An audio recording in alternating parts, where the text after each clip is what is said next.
You big dummy. Welcome. This is Chemistry Realignment, and we are on Sankara's time. Peace to the gods, God rise. And note, separation leads to more separation. And the only way to fix this is to get the facts. And love is thicker than blood and water. Let's go, people.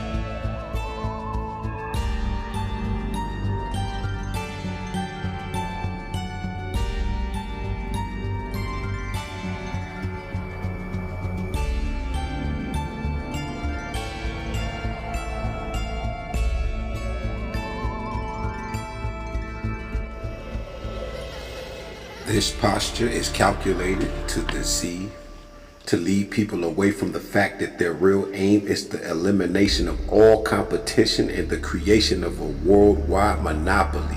Hiding behind a multitude of fronts, they have done a masterful job of deception.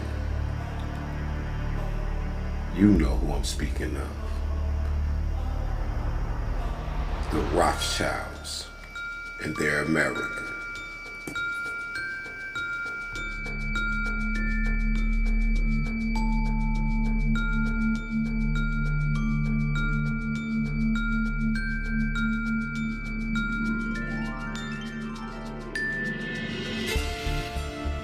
It would be extraordinarily naive to even consider the possibility that a family as ambitious, as cunning, and as monopolistically minded as the Rothschilds could resist the temptation of becoming heavily involved on the American front.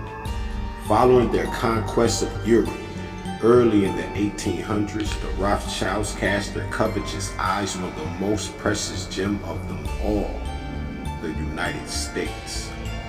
America was unique in modern history. It was only the second nation in history that had ever been formed with the Bible as its law book. Its uniquely magnificent Constitution was specifically designed to limit the power of government and to keep its citizens free and prosperous.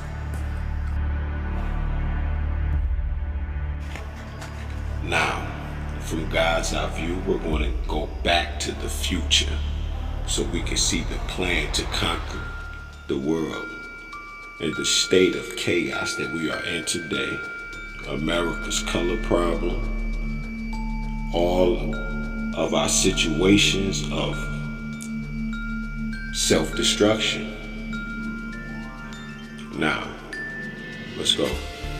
Having consolidated their financial grip on most of the European nations by the middle of the last century, the international bankers worked feverishly to extend their sphere of influence to the ends of the earth in preparation for the final assault on the United States, a nation which, through its unique constitution, remained free.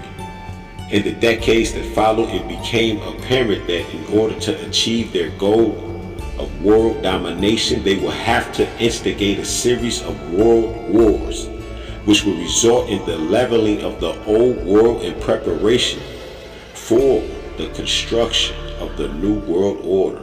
This plan was outlined in graphic detail by Albert Pike, the sovereign grand commander of the ancient and accepted Scottish rite of Freemasonry, and the Illuminists in America. In a letter to Giuseppe Mazzini dated August 15, 1871, Pike stated that the First World War was to be fomented in order to destroy Czarist Russia and to place that vast land under the direct control of Illuminati agents. Russia was then to be used as a boogeyman to further the aims of the Illuminati worldwide. World War II was to be fomented through manipulations of differences that existed between the German nationalists and the political Zionists. This was a result in an expansion of Russian influence in the establishment of a state of Israel in Palestine. The Third World War was planned to form the differences stirred up by Illuminati agents between the Zionists and the Arabs.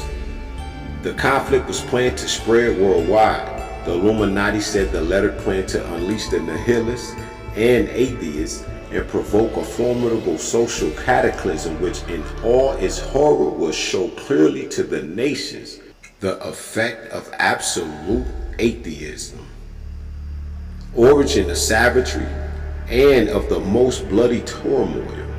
Then everywhere the citizens obliged to defend themselves against the world minority of revolutionaries will exterminate those destroyers of civilization and the multitude. Disillusioned with Christianity, whose deistic spirits will form that moment be without compass, direction, anxious for an ideal, but without knowing where to render its adoration, will receive the true light through the universal manifestation of the pure doctrine of Lucifer, brought finally out into the public view. A manifestation which will result from the general reactionary movement which will follow the destruction of Christianity and atheism, both conquered and exterminated at the same time. At the time Pike wrote this remarkable letter, there were 5 different ideologies extant on the world scene and involved a struggle for the space and power. These were: 1. The secret ideology of the international bankers, or the Illuminati as laid out in the Fourth Reich of the Rich. Their aim was the creation of a one world government to be ruled over by the illuminated ones at the top. 2. The Russian Pan-Slavic ideology, which was originally conceived by William the Great and expounded in his will according to A.H. Granger, the author of England World Empire, 1916, page 173. This ideology called for the elimination of Austria and Germany, then the conquest of India and Persia, and ends with the words which will ensure the subjugation of Europe. 3. The ideology of Asia for the Asiatics, as expounded by the Japanese. This called for a confederation of Asian nations dominated by Japan. 4. The ideology of Pan-Germanism, which called for German political control over the European continent, freedom from the crown's restrictions on the high seas, and the adoption of an open door policy in trade, commerce with the rest of the world. 5. Pan-American, or the ideology of America for the Americans. This called for trade and friendship with all, alliances with none. Secretary of State Root stated in 1906 that under this ideology, which was given expression in the Monroe Doctrine of 1823, we are debarred from sharing in the political aims, interests, or responsibilities of Europe, just as by the equally potential doctrine, now nearly a century old, the European powers are excluded from sharing or interfering in the political concerns of the sovereign states of the Western Hemisphere. If the plans of the international banker / Illuminati cabal were to be brought to fruition, Russia, Germany, Japan, and the United States will have to be brought to their knees in unconditional surrender, poverty, and ignominy. The Illuminati plan for world conquest, referred to by Albert Pike, was a diabolical masterpiece of Luciferian ingenuity that would take the lives of hundreds of millions of human beings and cost hundreds of billions of dollars in its accomplishment.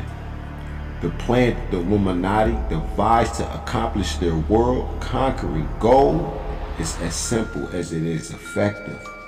Along the way towards the accomplishment of their final objective to this plan has been adapted by the international bankers and their comrades in arms around the globe to amass vast fortunes in real estate. As we shall see, the implementations of the plan has been so smoothly executed that it has frequently won applause from the ranks of those it is destroying. Their plan can be called urban renewal. It has been said that there are three types of people: those who make things happen, those who watch things happen, and those who wonder what happened. The vast majority of mankind find themselves in the last two categories. Most have eyes to see, but don't see what is happening. Most have ears that hear, but don't understand what is happening locally, nationally, or internationally. God rise. In the summer of 1937, nearly 71 years after her emancipation from slavery, Keziah Love welcomed a field worker from the Oklahoma office of the Federal Writers Project into her home. Love was one of the approximately 7,000 black people who had been enslaved and emancipated by a Native American master. Benjamin Franklin Colbert, a Choctaw slaveholder and cotton planter, owned Keziah Love, her mother, and at least 24 other black people as slaves in Indian Territory. The place we know now as Oklahoma, 93 years old, blind, and bedridden. Love assured her guests that her memory remained sharp and that she could recall a great deal about her life in slavery. Jesse R. Irvin, one of the 8 writers assigned to the Oklahoma Slave Narrative Project, interviewed Love. Using the standard list of questions given to the interviewers and also adhering to the guidelines for rendering the subject's account in so-called black dialect. After speaking with Love about her work, religion, health, and family life during slavery, Irvin concluded the interview with the questions about emancipation. Love said this: "Yes, she was glad to be free." She continued, "What did I do and say? I don't know. Well, I just clapped my hands together and said, thank God Almighty. I's free at last." Almost as an afterthought, Love added, "I live on the 40 acres that the government give